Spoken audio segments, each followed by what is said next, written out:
of Lie, Cheat, and Steal, the podcast about liars, frauds, thieves, and bullshitters. I'm your host, Pat Soroyce. Just to remind you guys, we are a bi-monthly podcast. It's also available on Stitcher, iTunes, Spotify, and Google Play. If you haven't already, be sure to give us a 5-star review on whatever platform you're listening to us on, and leave us a short review that helps us get the word out. This is one of the easiest ways to help support the show. We also release 2 more episodes every month on our Patreon. So if you like what you hear, you can visit patreon.com/lie, cheat, and steal. This month, we have 2 episodes that we're going to be talking about. One, James Hogue, the academic imposter who led a fabricated life and got into Ivy League universities all while on the run from the cops. That's a very interesting one. Also, we cover the 3-year cruise in which people signed up for a 3-year cruise, sold their life savings, blew their retirement funds on a company that didn't even have a boat yet. So if you just want to hear 2 incredible stories of lying, cheating, stealing, and bullshitting, please check those out. That out of the way, with me as always, not in studio, we miss you, girl, Kath Barbadoro, my co-host. How you doing? Hi, Pat. I'm good. Yeah. I'm sad to not be there. That was so much fun. The last episode was really, really great. I either gotta give up and move back to Austin, or you gotta get some ambition and move to New York. Yeah. I've been looking at my room and I've been like, this is too big. Like I can stand to have, I am doing so many activities and it's getting me into nothing but trouble. Cost of living is just too low. Yeah. You know, that's what I always thought when I lived in Austin. Man. we were happy to have you back down at this one. Ideally we were going to do a game. We were going to play a game at Dice in the studios. We were covering Texas Crooks with our buddy Zach Brooks, and we weren't able to get you in on that session. But you said you actually got out ahead of it and went and did some gambling of your own. I did. I was like, Pat's gonna be so proud of me. So I did this last year, and so I decided to do it again. So every year around the Super Bowl, I live in New York, and sports betting is legal here. Yeah. So, which it shouldn't be. Like, yeah. I think it's gambling. I think is like morally fine, but I think they should make it hard to do. Yeah. I think I've said this before on the podcast. I think you should have to like be somewhere kind of sad. You should have to know a bookie. I don't think you should be able to do it from your phone. Yeah. Exactly. You should have to meet a bookie. You got to go give an envelope of cash in a smoky bar, and that's the only thing regulating it. Yeah, exactly. But it is legal here, and every year around the Super Bowl, they have these amazing promotional deals for new users. Yeah. Because gambling is so addictive. And I found out recently they write all this off on their taxes, but they give you free bets. Yeah. So you like sign up, you bet $5 on something, and then you get $200 of free bets. So, which apparently they count as real money and write it off on their taxes. So nice. They're hooking people, and it's good / creepy and bad for everyone. Yeah. Right. But I'm like, so far it's been okay and it's worked. I can withstand I don't get hooked on it. Like I can do it. So every year I did it last year and I did it this year, signed up for a new gambling website just to get the promo. Yeah. And then gambled with the free money. And both years I've won a couple $100. So I'm not I'm apparently not terrible at sports gambling. So last year I made more. Last year I think I made about 300. This year I made about 200. Okay. What was the best? It was Super Bowl, right? I did a couple. So I did a little bit on NBA before, because I actually do like watching basketball games, but only if I have money on them. Yeah. So, and I ended up watching a really good one. If anyone, this episode's not coming out for a few weeks, but it was the Suns versus the Warriors. It was really good. It was like a really good game. It was like tied the entire way. Yeah. It was a Steph Curry 3-pointer buzzer beater that lost the bet for me, but was like pretty cool. But yeah, so I bet on a few NBA games. I actually, the thing I won the most money on was I did a 4-way parlay bet, mostly on Jason Tatum, because I know my brother likes him. And I won I bet $5 and I won like $70. That's what's up. Yeah, so I did a little bit of that, and then I gambled. I gambled on the Super Bowl.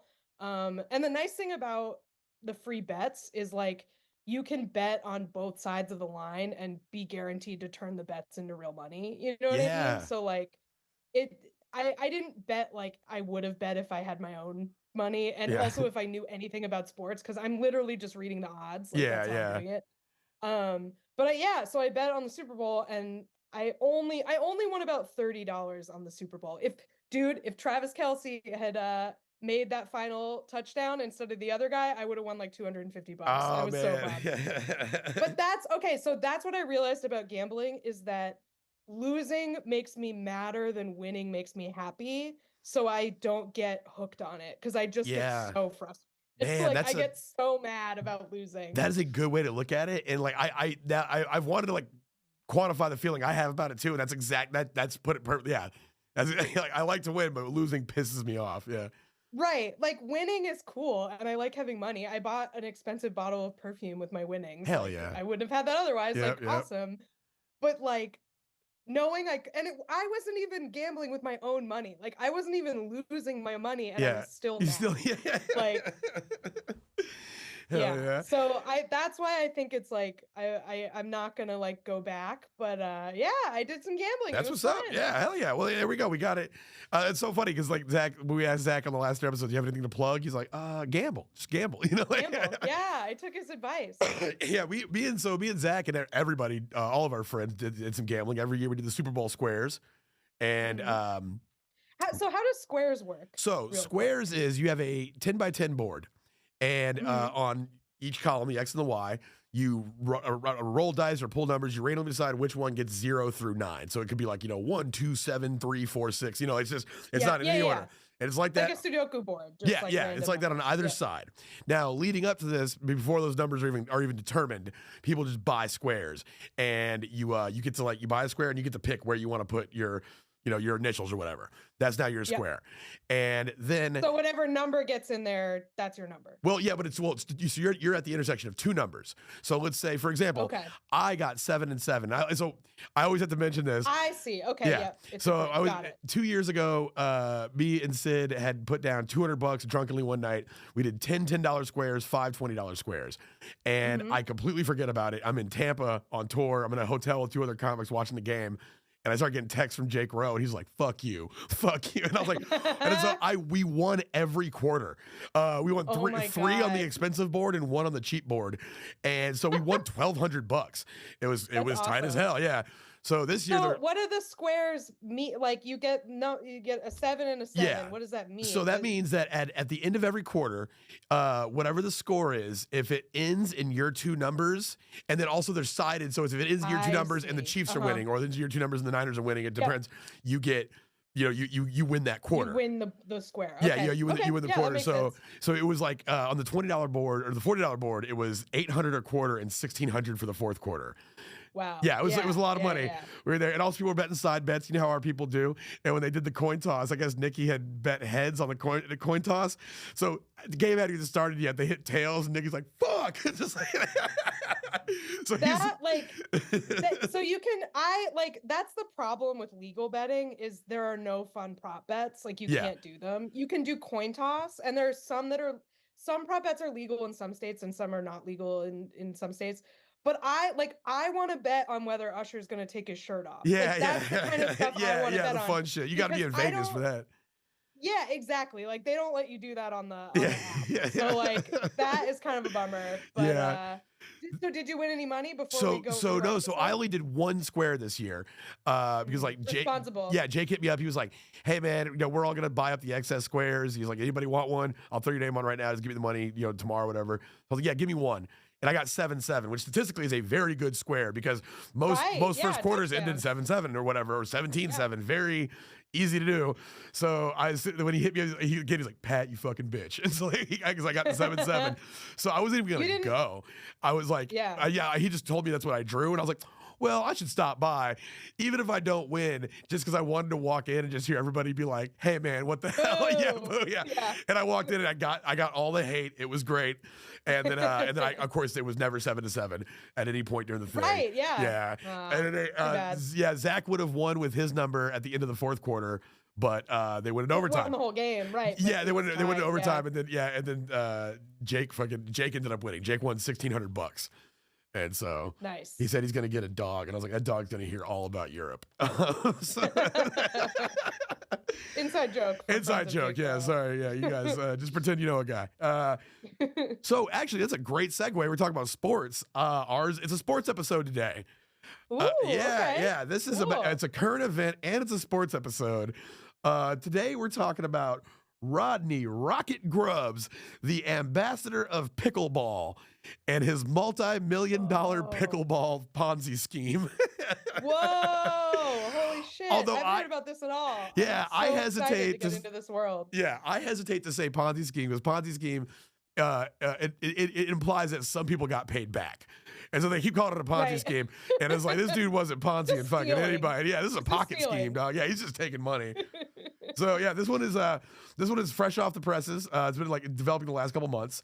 So yeah, let's go ahead and get on into it. Let's do it. So Terry and Scott Seward met Rodney Rocket Grubbs at a pickleball tournament somewhere in the late 2010s. Also, have you ever played pickleball?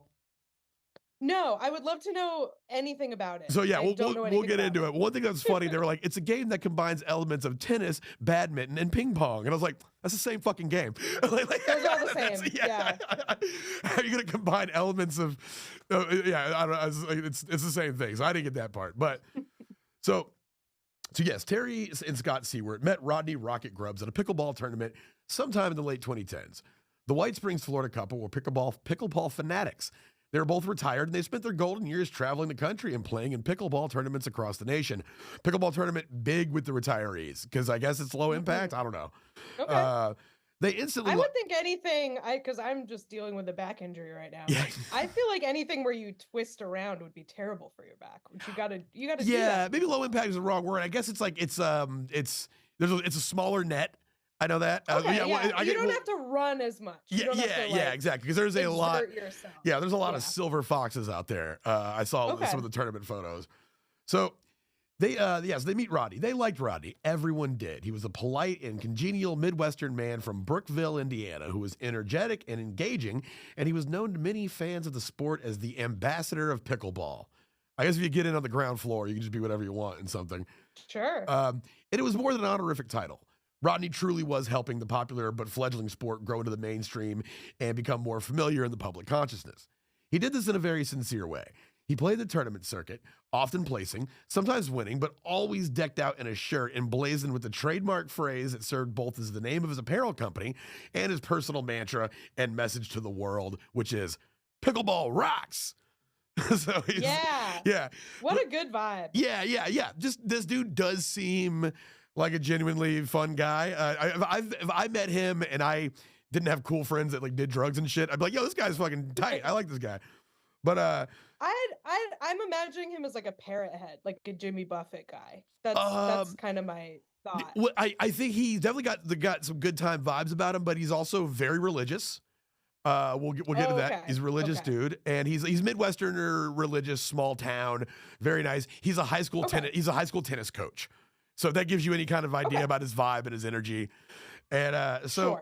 Yep. Yeah, his Pickleball Rocks apparel company, which he had started in 2011 and now ran with his 2 adult sons, was the most recognizable brand in the sport.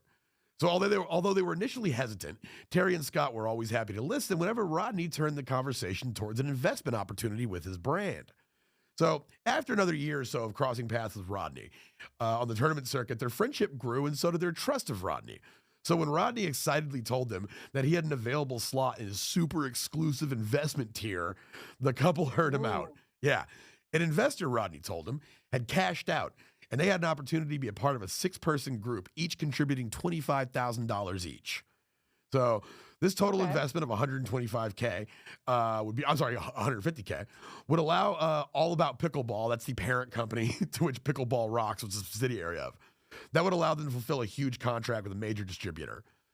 Wait, hold on. I'm confused. You said 25 and then you said 150. I corrected myself. I wrote 125,000, but 25 times 6 is 150, not 125. Okay, so but there are 2 people that are buying in. Well, as a couple, I would imagine they would go in together with their savings at a slot of 25,000. Okay. So yeah, they would be, like essentially acting as one unit in this 6-person investment tier. Got it. Yeah. Okay.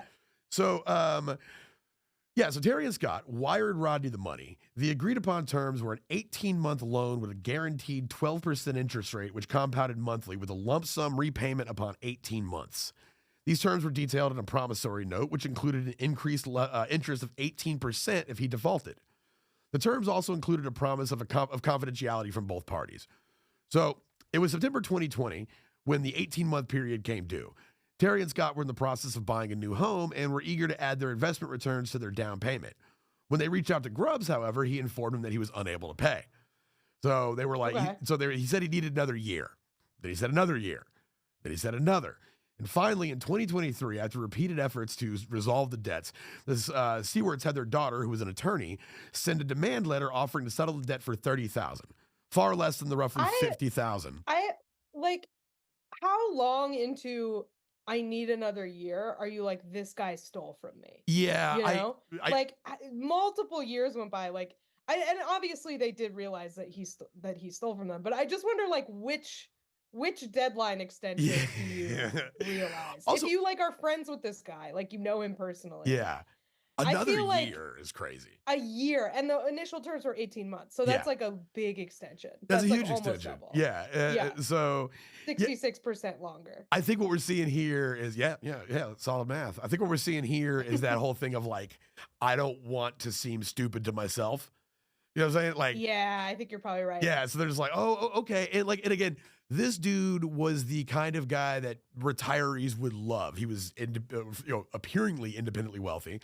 But he was lived very frugally. That was the one thing. Usually we see these stories and the guy's pulling up in a Jag, shit like that. This dude lived frugal, never left Brookville, Indiana, maintained his job. He was a high school tennis coach. He also had a marketing firm, consulting business.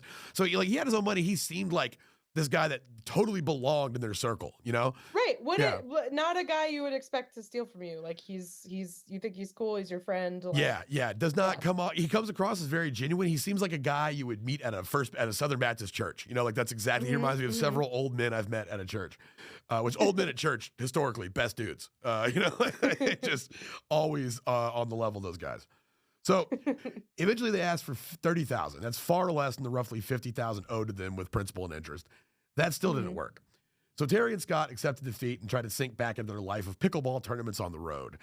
It was at one of these tournaments that Terry ran into an acquaintance, and she decided to ask her if anyone in the pickleball community had ever approached her about a business loan. So her friend gasped and said, "Yeah, Rocket, you too?" And she was like, "Oh, shit." So this moment resulted into a search for the other victims. And as I write this, nearly 80 people have come forward to claim that Rodney... Yeah, 80 people have been the sixth person. The sixth person, yeah. That's what this dude, he sells this exclusivity thing. And it's funny is I know drug dealers who have been if somebody comes over and they're like, "Hey, I'm trying to buy," and they're like, "Oh, I only have this much left." And they're like, "Well, fuck it, let me get all of that then."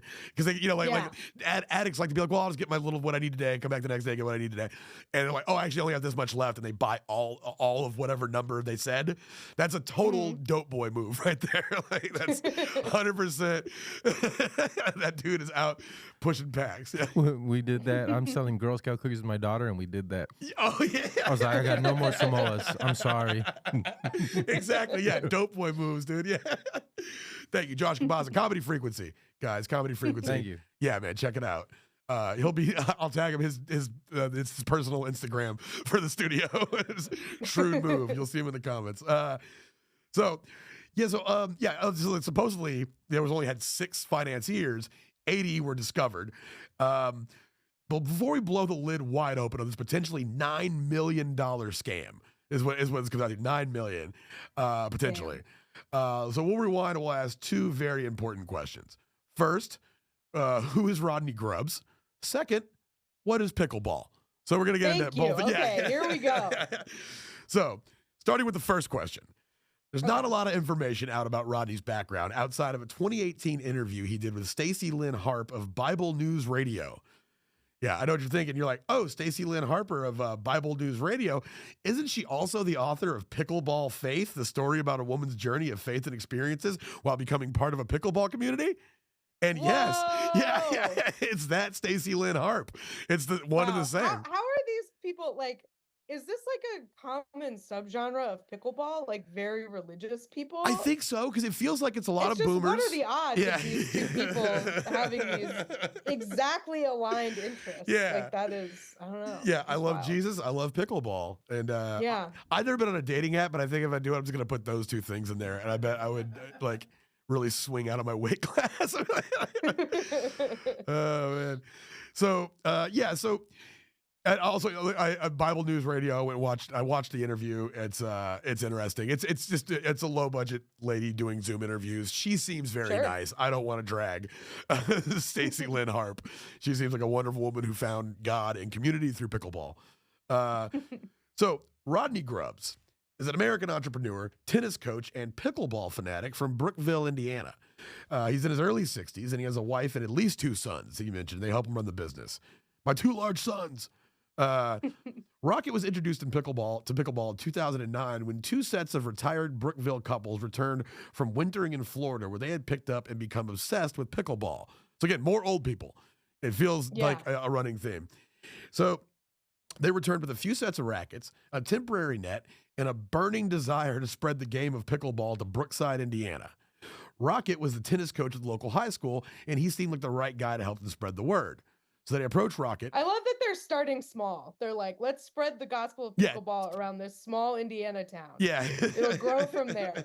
But that's our goal right now. Just this town. Well, what's funny is like, apparently it was the foothold for the Rust Belt of pickleball. Really? Yeah. Yeah, I'll get to that. They beat out a lot of major metropolitan cities in the Rust Belt. They beat them to the punch.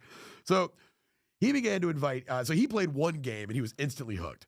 And he began to invite his friends and neighbors. And before long, pickleball had become the premier social activity in the small Indiana town.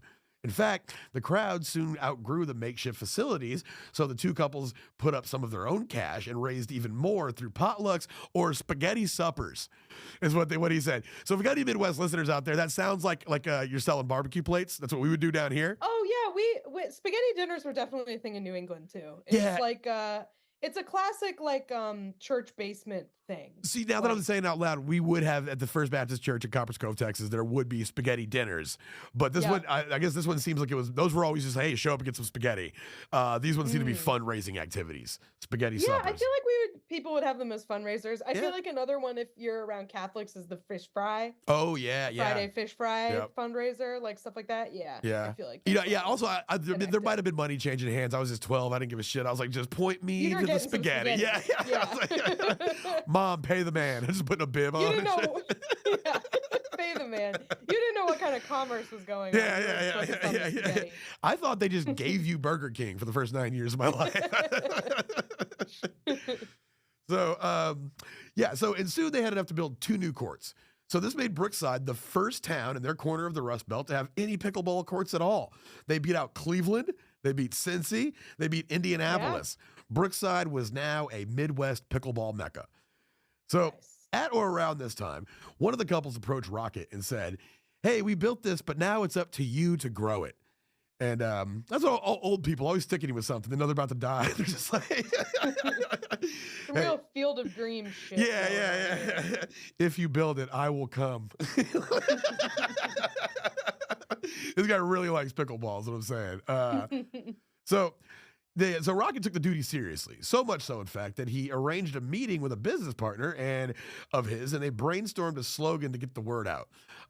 When he talked about this on the show, it was very funny. I'm wondering if he is involved in any legal disputes with this person, because he was like, he was telling the story and tried to make or very organically mention that he was the one that did it, that said it. He goes, so I invited her over and we sat down and we were thinking, and about an hour in, I said to her, I looked at her and I said, Pickleball Rocks. And she goes, that's good. He goes, and I remember as I wrote it on the board, I remember thinking, this is it right here. And I was like, we got some gold. Yeah, that sounds like some real like Glass Onion backtracking where he's just like, this is my idea. Totally 100% the whole time. So the shirt garnered publicity and it, So they landed on Pickleball Rocks as with an exclamation point. So Rocket hurried to the store to buy a blank white t-shirt and some iron-on letters, and within an afternoon, he had the first Pickleball Rocks shirt. The shirt garnered publicity and inspired questions. Questions like, hey, the fuck is pickleball? And much like a disciple from his own Christian faith, Rocket headed out to the masses via the pickleball tournament circuit and began spreading the word. And as his sport grew, so did his profile within that sport. Rocket, as I said, was the ambassador of the sport, and his one-off T-shirt idea had sprung into a business. A business his two sons left their jobs to join him in.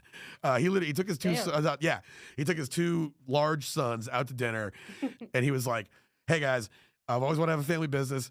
I'll give you a once in a lifetime opportunity. Invest in your dad." And they went home, and his son, one of them was a financial planner. He went home, talked it over to his wife, and he said his wife was just like, "Yeah, you just quit your job. Quit your job and go work with your dad." And that's just, I want to make fun of it, but as I say it out loud, I'm like, that's the kind of support you need. So before long, Pickleball Rocks was growing, and like all growing businesses, Rocket needed investment capital. But before we get further into that, I suppose we should answer that second question: what the hell is pickleball? So here we go. Yes, please. This is straight from the authority on the sport, which is Pickleball's Wikipedia page. Okay. So pickleball is a racket or paddle sport in which 2 players or 4 players hit a perforated hollow plastic ball with paddles over a 34-inch high net until one side is unable to return the ball. Interesting that it's paddles or nets. I feel like that was the main difference between paddles or rackets, rather. Yeah. Wasn't that the main difference between most of these? It was a type of paddle. Yeah, so these look like, I'll put a picture of them up in the video feed, but like they look like a large, like a wide ping pong paddle, and they have apparently they have like a more a thicker center that like is thick in the center, and then it like fans out on the edges. And I guess like I'm imagining when they say 32-inch high net too, it's basically like you're on a big ping pong table. That's exactly what it looks like. It's the same demarcations and everything. Yeah. Right. And like small, not like not even like racquetball size, like small. It is. Yeah, it is pretty small. I don't know exactly the sizes, but it's small. It's 44 feet long and 20 feet wide. Okay. So yeah, you could have that in like a decently sized backyard with no trouble. I was driving through, was it North Carolina, like the western part of North Carolina, where it's like mad hilly and shit, and there was a whole bunch of universities, and I just remember going by like acres of pickleball courts at one of them. Yeah, so it's out there. So it was you could play it indoors or outdoors. Now, it was invented in 1965 as a child's backyard game. It was these guys named Pritchard and Bell. They returned from golf one Sunday afternoon in 1965, and they found their families bored. They had attempted to set up a badminton court, but no one could find the shuttlecock. Solid PR move, dropping that name, or bad. I don't know. It depends on what kind of crowd you want to draw. But Pritchard and Bell challenged their kids to devise their own game. The adults and kids ended up at the badminton court and began experimenting with different balls and rackets, including table tennis paddles. The 5-foot badminton net was eventually lowered to hip level to accommodate driving the ball. Initially, a wiffle ball was thought to be the ideal ball, but later, the Cosm Fun Ball was found to be more durable and provided a better playing experience. The table tennis paddles were quickly replaced with larger, more durable plywood paddles fabricated in a nearby shed. This family, you ever like go to hang out with like a friend's family when you're a kid and they just like have their shit together? Like it's not, it's not even that they're rich, which these guys clearly got money, but it's just that like you're like, damn, y'all motherfuckers actually love each other and like you're doing family activities. My family never devised a sport. I feel like, there was definitely like, I remember like I had a friend's family where it's like, they were like so close they almost like spoke their own language, like they had like they all had like weird nicknames, and like they had like things that they called different things, like just like I always was like envious of that. I know, I totally was. I thought that was so cool. Like I like my family, we're close, but like I just was like, man, you guys are weird. I like this. We did not like my family was just like, we had our understanding of each other, but like, and certainly we didn't have this. That's for damn sure. We weren't inventing sports together. No, not at all. Not at all. We were just struggling to get through a weekend trip without yelling at each other. So soon after its creation, pickleball became popular with local neighbors and relatives of the inventors.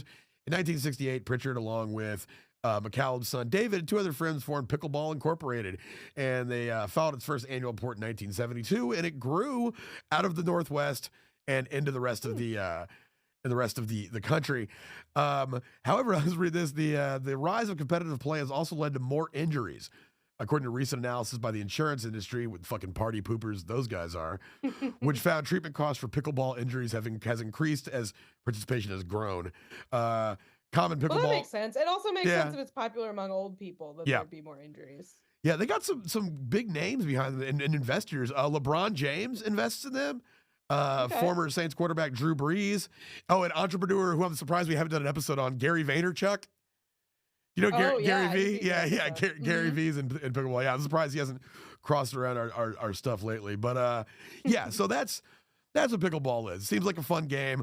I watched a couple interviews of Homeboy on Rocket on the tournament circuit.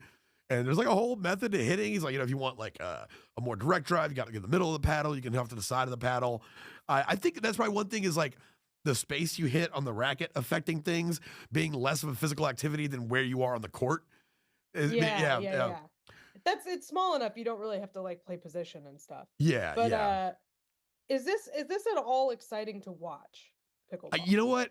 I will say I did not watch one videoed match. Okay. I'd seen tennis recently, and I was like, I'm pretty sure that's what was happening. It's probably the same. Yeah. So, now Indy Star. A lot of this comes from an article with the Indy Star about the pickleball swindler. Look it up. This is out of Indianapolis. But Indy Star spoke with several of Grubbs' investors, retirees living in 5 different states, who shared similar stories of meeting Grubbs at pickleball tournaments. They described Grubbs as friendly, outgoing, credible. He became off as slightly religious, they said, and didn't appear to lead a lavish lifestyle.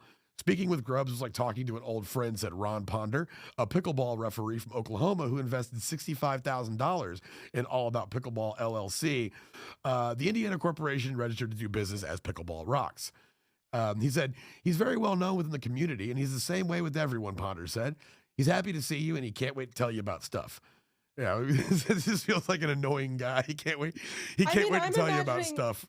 Now that you've like given me context for him, now I'm imagining Ned Flanders. They're very, very, very Ned Flanders-y. Like just a very enthusiastic guy who can't wait to tell you about stuff and comes off as kind of religious. Yeah. That's Ned Flanders for sure. Yeah, howdly doodly, pickly doodly. Just hell ho, picklerinos. Oh yeah, this dude. Yeah, he's got some shit. So, pickleball isn't the only passion Grubbs parlayed into a business. Before he was the Rocket, Grubbs is a self-proclaimed certified professional consultant. And according to his website and the Indiana Secretary of State, he was a self-proclaimed certified professional consultant according to his website and the Indiana Secretary of State. Online, the bespectacled businessman who is in his late He's in his late 60s, described himself as a life coach, author, speaker, and entrepreneur who specializes in marriage, business, and financial consulting. So yeah, he does have a marriage counseling business, but like also he describes it as a marriage consulting business, not counseling, which I like that. Yeah, I feel like that's how you convince a man to go to therapy. We're going to see a consultant. Hell yeah. This is not my wife, this is my business partner. We're going to a consultancy hearing. Yeah. Our marriage stock is down. We need to strategize about this. Fucking marriage coin. You're just like, we could just invest in ourselves. Oh man. Really, marriage is like a 60-year Ponzi scheme you run on each other, So, yeah, he said. So this was his take on marriage and his consulting of marriage. He said, "This is scary as I read it. My vision is to have an army of individuals and married couples worldwide who, as small business owners, are living happy, prosperous lives, and by their example and by their actions, will teach others to do the same." It just feels, I don't know, an army. Yeah, he wants like a militia of married business owners. Very strange. See, if you're gonna start a militia, you get married couples because A, they got a lot of pent-up rage, and B, it's a two-for deal. You know what I'm saying? Once one's in, the other one's in, ideally. Like also, have you heard of this thing, the Joshua generation? No. And apparently it's like a Christian like lifestyle movement to have as many kids as you can, and then like oh yeah, I've heard of the Quiverful movement, which yeah, maybe it's like the Quiverful thing, but like I heard about the Joshua generation. It's basically you raise these kids who are cool and media palatable to interject them into mainstream life as like covert op like Christians, sleeper agents. Yeah, like sleeper agents. Yeah, and that's what I feel like. That's what Mormons have done. It essentially is, yeah. So many of the like influencers on the internet, like people who are sort of like professionally like vloggers or whatever, are Mormon. Yeah, very much. White, like pretty aspirational white women doing like basic white woman content. Like all of those people are Mormon. I feel like it's like they're groomed to do that or something. Like, I don't know. It is crazy. Also, I think as we covered in the Lululemon episodes, is like the idea of like a woman can't go have a job. LuLaRoe, I apologize. Yeah. A woman can't go have a job, but she can do a business from the home, and that's allowed. So anything that offers that framework or that like context is like, they're like, oh, I'm on that because I'm allowed to do that. With the Joshua generation, my roommate was telling me about it, and he said that they call it that because a lot of the kids are named Josh. And I said that, I was like, I would get duped because every Josh I know fucking rules. We have 3 kids, and they've been podcasting since they were like a year old. So I didn't know I was doing that. Damn. You got a Joshua generation, Doug. So, so that's his take on marriage, which is kind of fun. But it's like, but it all appeared to add up to an image of a man who can be trusted. So several of the friends Grubbs made through pickleball bought into the image and his short-term high return investment offers. The 5 investors who talked with IndyStar said they wired a total of roughly $300,000 to Grubbs over the course of several years. They said the money came from their retirement and savings accounts. At least 2 investors did get their money back, but others are still waiting long after the loans came due. Investors were told they were part of a small select group. See, the investment pitch that Grubbs used is detailed in a 19-page complaint from the Indiana Secretary of State, and says that he told prospects of a $25,000 investment and they'd get the last available slot. He then explained every one of them, this will allow us to fulfill larger contracts. So he would issue him these, like we said, the terms of the loan, and he would do it via promissory notes, which I always I, as a layman, thought promissory notes were just kind of, I was like, either that's a check, I figured a promissory note was a check, and it's not. It's actually something specifically listed for like a stock investment, and it's a promissory note, and you have to be licensed by the state to issue those, and so that would come back to bite him in the ass because he didn't even have that. So he didn't like go to, I don't know, a notary or whatever. He was just he was here just you go, full Dumb and Dumber. Promissory note means I promise. Here you go. Yeah, he's doing full Dumb and Dumber IOUs. He was just like, you're going to want to hold on to that one. That one's important. So one investor, Robert Smutka, an investor from Minnesota, told IndyStar that Grubbs routinely rolled over his loan into new contracts instead of paying him when they came due. Another classic scammer thing is like, hey, we got the returns on that. You want to throw it back in? Heavy plot point in Empire with John Leguizamo. Smutka agreed to moving his money into new promissory notes, not wanting to hurt the company. Another thing that he seems to prey on is people are obsessed with this game. They love pickleball. They love pickleball, and it sounds like he is very personable. So he's taking advantage of that. They want to grow the sport. Yeah, like you said, they don't want it. They don't want this company to shut down because they want it. It's like they want to make money, but they also just like believe in the mission of this company. Yeah. Pickleball does rock. We need to get the word out that pickleball rocks. Yeah, man. It's so sad because it's like, I think we all have something we feel that way about, and like, you know what this reminds me of? Have you seen Mad Men? I've seen portions of Mad Men, but I'm not familiar with the whole series. There's a plot point in Mad Men where this like really rich guy, his son, who's like, her inherited all this money and is an idiot. He is like, I'm gonna make Highlight the next American sport. I'm gonna it's gonna catch on. Like Highlight is gonna be the best thing going, and I'm hiring an advertising agency to make that happen. And the ad guys are all just like salivating because this guy has like unlimited money. Like sky's the limit. And so they're like, we're going to do a TV special. We're going to do all this stuff. Meanwhile, they know Highlight is not going to become. There's like all these jokes about like America's going to see that first J and just be like, I'm out. I was going to say the silent J. Yeah. It's just like, no, I can't. It's just, it's not going to happen. But anyway, that's what this guy reminds me of, but with pickleball. Except the thing is, pickleball actually is catching on. So it's a little, it's less of a pie in the sky than Highlight, but it's still, people are just like, we're doing it. We're making this happen. Well, we talk all the time on this show about the people, how like scenes need a scene needs a behind the scenes guy. Like they need those to exist. Yes. And so many people are just ready to be the face. And it feels like this dude, like, well, I guess he was doing both. He was the face, but he was just, he wanted to be like, no, put it all on my back. Let's go. I kind of wonder if he ventures into true believer territory, where it's like, again, like we talked about on a previous episode, how it's like, how was he, or it was on the Lord Gordon episode, which go back and check that out. Great episode. But we were like, is this the same thing with like Elizabeth Holmes? Is he just thinking it's 6 months away from being legit? Right, exactly. Yeah. I kind of get that vibe off this guy. A lot of investment stuff can be like that. Yeah. Because it's like we were talking about at the beginning of the show. It's gambling. Like, it can suck you in the same way. So yeah, it can. Especially when it feels like a lot of people he just told, hey, I have the money for you. Let's roll it into something else. And if you trust the guy, him telling you the money's there, let's reinvest it, probably is the same thing as getting that check back. You're like, oh, the money's there. Yeah, let's go back in. Like, you know, it's like when you push on dice. So a recent widower who invested money. So this is Smutka. He agreed to moving his money to a new promissory note. He was a recent widower, and he invested money from his retirement account. Smutka said he's not comfortable publicly disclosing how much he gave Grubbs, which is victim talk for everything. Bad sign, yeah.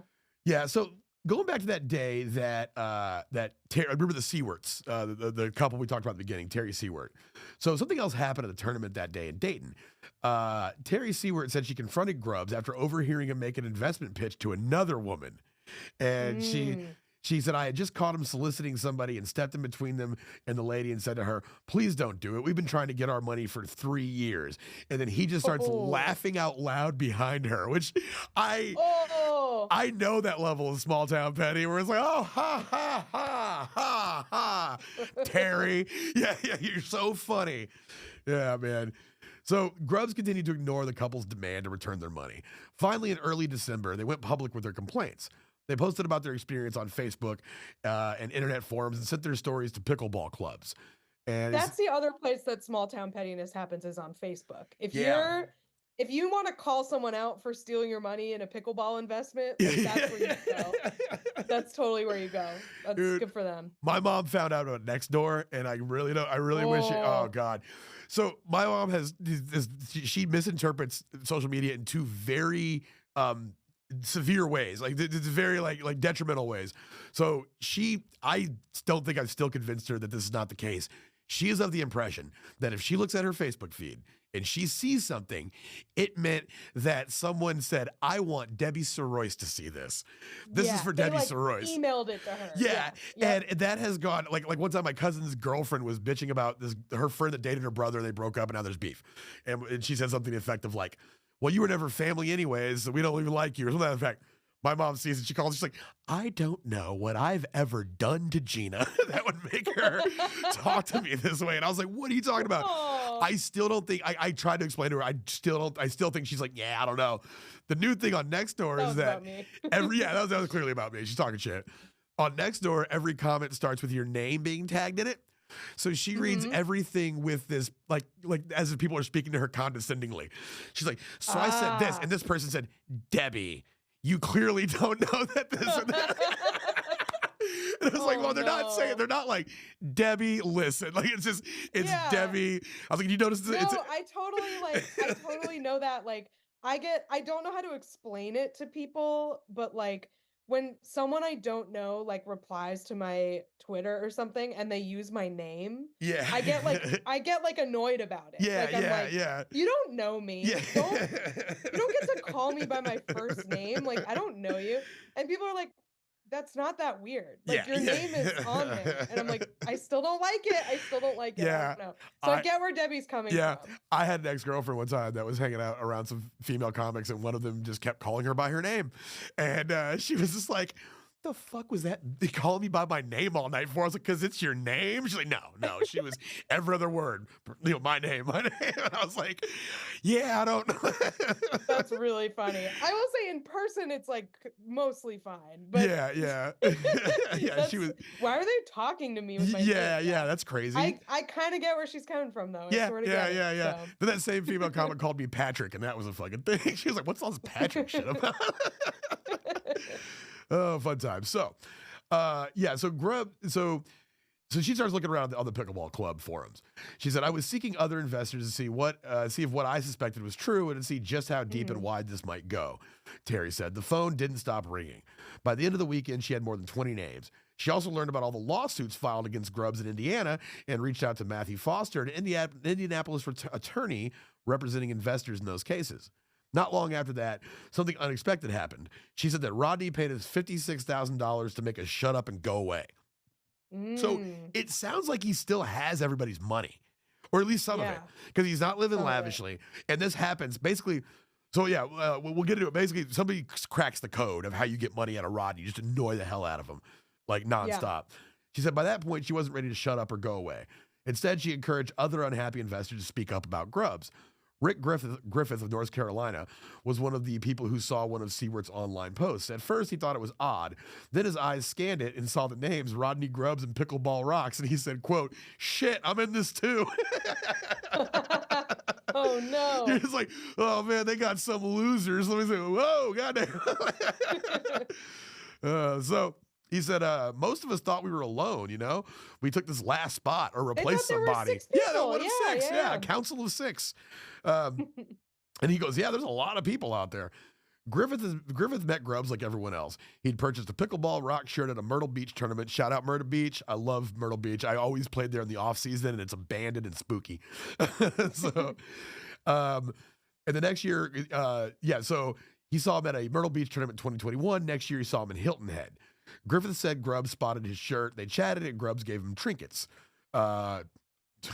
Trinkets? All right. So Griffith was playing in the Diamond Championships in Daytona Beach, Florida in 2022 when he saw the Pickleball Rocks booth and struck up a conversation. He said he mentioned a $50,000 investment, and I said, well, I'm not interested. That's too much. So Grubbs offered to cut the buy-in to $25,000. They traded messages for several weeks until Griffith left confident about the deal. On January 26, 2023, he wired $25,000 to Grubbs. The loan comes due July 26. He had planned to roll it over and just take the interest, but now he's worried he won't get paid at all. He said everything's kind of gone down the toilet.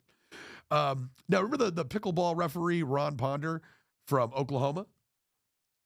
Pickleball referee Ron Ponder from Oklahoma. Yeah, he was. One of the initial guys that got to him. He was the one who said he's excited to tell you about everything. So. Okay, yeah. Yeah, so about 18 months ago, Ron Ponder, the pickleball referee from Oklahoma, got a text message out of the blue. Grubbs wrote that he was expanding the Pickleball Rocks brand to include nets, balls, and paddles. The company had also just made a major hire, bringing in a former Reebok executive. Grubbs said the changes would allow Pickleball Rocks to target schools. Scary sentence. Don't use that phrasing. Come on, Ron, this will allow me to target schools. Schools full of kids. So schools and colleges, but he needed operating funds. And he pitched Ponder the opportunity to invest $25,000 for 18 months, earning 12% each month on his investment. He said, on my other money, I was making 8% anyway, so it wasn't, crazy. It wasn't, hey, I'm going to pay you 30%. It was better than normal, but there was more risk than normal, Ponder said. And this guy, recurring theme in Ponder's story, as we'll see, is that he keeps stressing, I got the money. I'm not broke, okay? Yeah. Well, I was going to say, I feel like he did pick a good number for decently well-off retired people. Of course.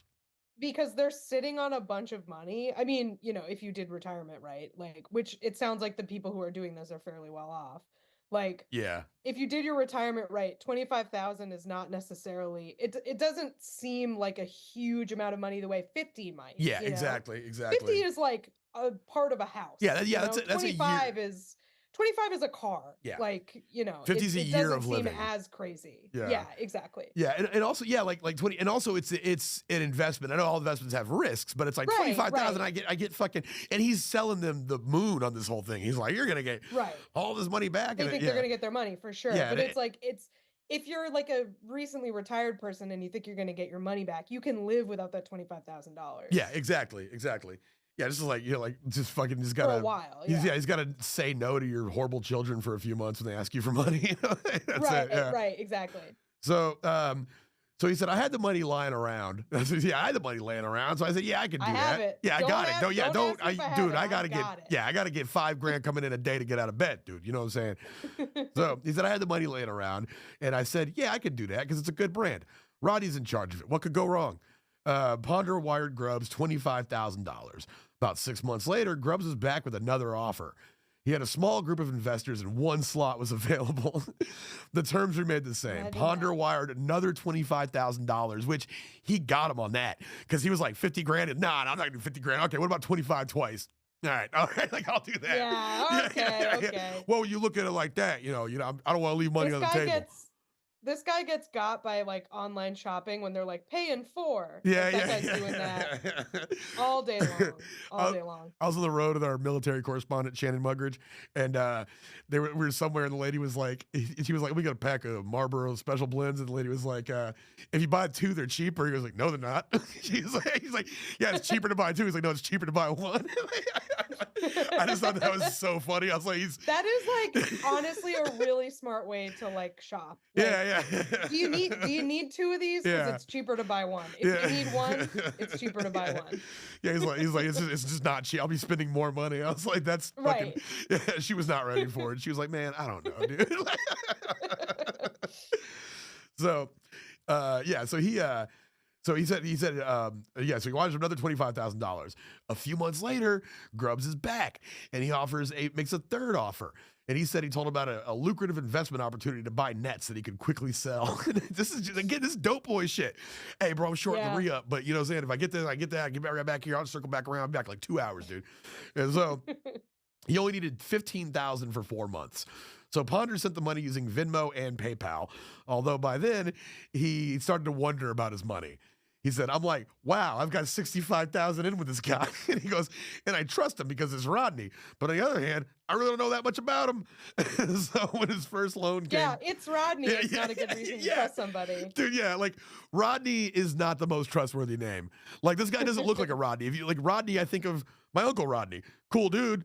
Cool car, you know what I'm saying? I wouldn't give him $65,000. $65,000. Honestly, he has a drywall company. I should ask him for $65,000. But that's a French Canadian New England stereotype I found out is they hang drywall. That's apparently that's the word about us up there.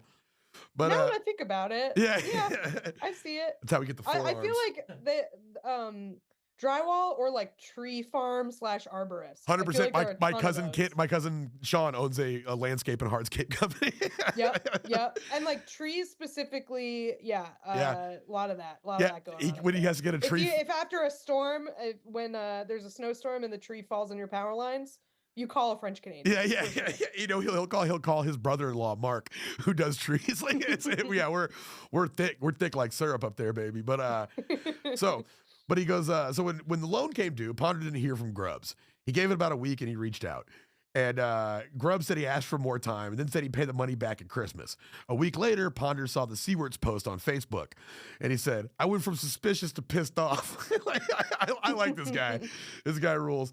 He's relatable. Yeah, Ponder said, adding that Grubbs dismissed the Seawarts as an angry couple. Then Ponder learned about the lawsuits and the other jilted investors. And he goes, losing that won't affect me. He goes, I won't notice that. I have the money. Yeah, he goes, I won't notice that it's gone, is what he said. I won't even notice $65,000 being gone. But he's got other people's life savings, Ponder said. Someone said to me, you're a fool. I said, no, I'm not a fool. I trusted a friend. I trusted someone who I like. That's not on me. That's on him. Yeah. He's right. Yeah, 100%. He's right. Don't let the spirit get beaten out of you guys. So Grubbs, who has not been charged with any crime or securities violations, could not be reached for comment. He has no attorney of record on file for recent lawsuits. A Brookville telephone number listed for him, and working the day in January the state issued its warning, now appears to be disconnected. So court records show that Grubbs is already facing judgments and penalties of more than $9 million in his 3 investor lawsuits from 2023. In a separate lawsuit filed in December, several other investors asked a federal judge to force Grubbs into Chapter 7 bankruptcy. So apparently that's the thing you can do. You force somebody to bankruptcy. That would require him to sell assets to repay their loans. In a written response to the judge, this is why I think he's a true believer. And also just like, this is kind of almost poetry. So in a written response, Grubbs said he cannot afford an attorney, and he said his only eligible assets are 11 low-income rental properties. Oh yeah, he's also a slumlord. He's got 11 low-income rental properties valued at about $800,000 and an estimated $150,000 in equipment and apparel from Pickleball Rocks. And he's like, so everybody gets a shirt? We're good? He's such a slumlord that the amount of pickleball stuff he owns, he's A, such a slumlord, and B, such a fan of pickleball that the value of the pickleball stuff he has is larger than the value of his properties. Yeah. Because he has 11 properties for $850,000 and $150,000 of pickleball shit. Yeah, exactly. So yeah. Dude, that's more than his apartment or whatever. Yeah, he's buying houses for $70,000. You know what I'm saying? And just not fixing them up. He's in Indiana. Exactly, that's what I'm saying. He's a slumlord. So. Yeah. He's like, he's like, you could buy a house in Gary with a scratch off winning. You know what I'm saying? Like that's dude's got it. So, but this is what was great. He said. Basically, Grubbs told the judge it would not be nearly enough to satisfy the no less than 250 outstanding lenders that are asking for the money, and he said that all future creditors, if they want to recoup the money with the one asset that he had, which is his business. Grubbs said the name Pickleball Rocks has intellectual property value, even though it has been greatly diminished Priceless. It has been greatly diminished by gossip and what he calls a coordinated social media attack by investors. But he remains optimistic about its future and offered to relinquish all ownership / management / profit rights from Pickleball Rocks to his creditors. So he's like, you guys can just have Pickleball Rocks. It's like nobody. He just wants Pickleball Rocks to continue. Yeah. He wants the legacy to go on. Yeah. He's like, take it. It's yours. So here's what he said, which this is hilarious to me, is. With a good management team, Pickleball Rocks will continue to grow, he told the judge, citing, quote, millions of new players are coming into the sport who do not use social media and will not be impacted by the current events. These new players, Grubbs said, will shop and buy. Wow. So that's... he might be like a true just love pickleball so much that it made him do crime. 100%. A life of crime. 100%. I should say though that he was as of February 7th, Pickleball Swindler. This is per the in Fox 59 out of Indiana. He was forced into bankruptcy.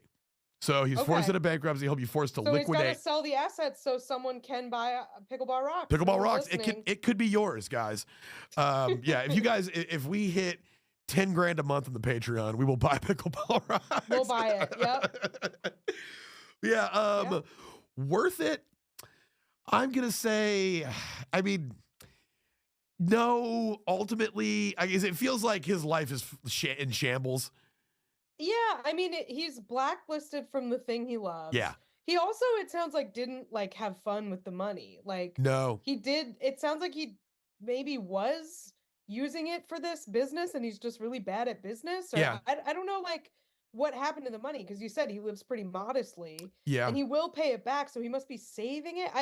I'm very confused about what he did with the money. He does have two sons at a loss. He does have his two large sons, one of whom was a financial planner. One of his large son made some money disappear or whatever, moved some shit around, and that money's sitting somewhere else in somebody else's name. There is that. Very possible. Yeah. Very possible. But he did predict. He said if given the chance to grow, it could generate $1 million a year in sales. Just like the Enron guys, Enron dudes were like, if you just let us do this for just another year, everybody would have been fine. So I don't know. All I know is that is the story of Rodney Grubbs, the ambassador of pickleball. guys. Yeah, if you guys enjoyed that story, we have tons of other content out there. Go to our feed. Also, check out our patreon.com/lie, cheat, and steal. That's really just a treasure trove of back catalog of all sorts of fun stuff. And also, you get access to our Discord chat where people are in there talking about this and that and the other episode. Is a really fun place to be. Also, check us out on TikTok and on Instagram. We're at the Lie, Cheat, Steal podcast, and we're also on YouTube at Lie, Cheat, and Steal. So please check us out. We got stuff posted. It's fun. As for me, when's this going to be out? I don't know where I'll be at. I'll be somewhere, though. Check out. You can follow me on Instagram at PZTX. That's PEEZYTX. Kath, what do you got for us? My monthly show, Paid Protest, is March 1st at Silo in Bushwick. If you live in New York City, it's at 7:30 p.m. It should be really good. I think Judah Friedlander is going to come by and do a set. Oh shit! So, hell yeah! Yeah, check that out. I'm Kath Barbadoro on social media. I'm off Twitter right now, but I'm on Blue Sky and Instagram and stuff. So yeah, check it out. Hell yeah, guys, check it out. Let's see what you guys will be hearing this. It'll be post Valentine's Day, February. I hope everybody had a good time, ate a lot of chocolate, got banged out. And I hope it was fun for everybody involved. Guys, thank you for listening or watching. And yeah, tune in next time. Be safe, be smart, but above all, don't get caught. Don't get caught. See you next time.